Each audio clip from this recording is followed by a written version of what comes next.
ಈ ಕತೆ ಶುರುವಾಗುವುದು ಮಲೆನಾಡಿನ ಒಂದು ಪುಟ್ಟ ಹಳ್ಳಿಯ ದಟ್ಟ ಕಾಡಿನಲ್ಲಿ. ಸರಿ, ಏನ್ ಮಾಡೋಣ ಗೊತ್ತಾ? ಅದೇ ಕಾಡಿಗೆ ಒಂದ್ಸಲ ಟ್ರಿಪ್ ಹೋಗೋಣ. ಓ ಅಜ್ಜ, ಇಲ್ಲಿ ಸಿಂಗಜ್ಜ ಅಂದ್ರೆ ಯಾರು? ಓ, ಅಲ್ಲಿ ಕಾಣ್ತಿದ್ಯಲ್ಲ ಅದೇ ಮನೆ, ಬನ್ನಿ ಹೋಗೋಣ. ಇಲ್ಲೊಂದು ಸ್ವಲ್ಪ ದೂರ ಹೋದ್ರೆ ಒಂದು ಕಾಡಿದೆ. ಆ ಕಾಡಲ್ಲಿ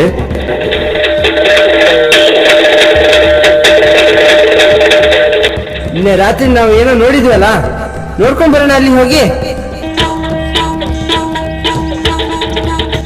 ಯಾರ್ರಿ ಅದು? ಯಾರ್ರಿ? ನಾವು ಊರಿಗೆ ಹೋಗ್ತೀನಿ ಮಗ. ನಂಗೆ ಯಾರತ್ತ ಗೊತ್ತಿಲ್ಲ ಮಗ. ನಂಗೆ ನಿಲ್ಲ ನೋಡ್ ಮಗ. ನೀನೆ ಏನಾಯ್ತು? ಏನು ಕೂಗುದ್ ಕೇಳ್ತಿತ್ತಲ್ಲ, ಏನಾಯ್ತು? ನೀವಿಲ್ಲಿ ಕೂತಿದ್ದೀರಲ್ಲ, ಇದೇ ಆ ಸಮಾಧಿ. ಯಾರ ನೀನು? ತಿರ್ಗಾ ದೆವ್ವ ಅಂತೆಲ್ಲ ಹೇಳ್ತಿದ್ದಾನೆ. ನಾನಂತೂ ಅಲ್ಲಿ ಬರೋಣ ಕಣ.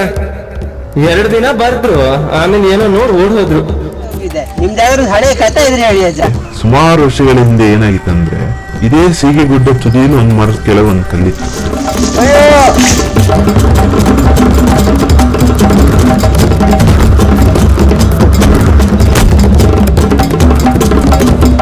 ಸಂಜು,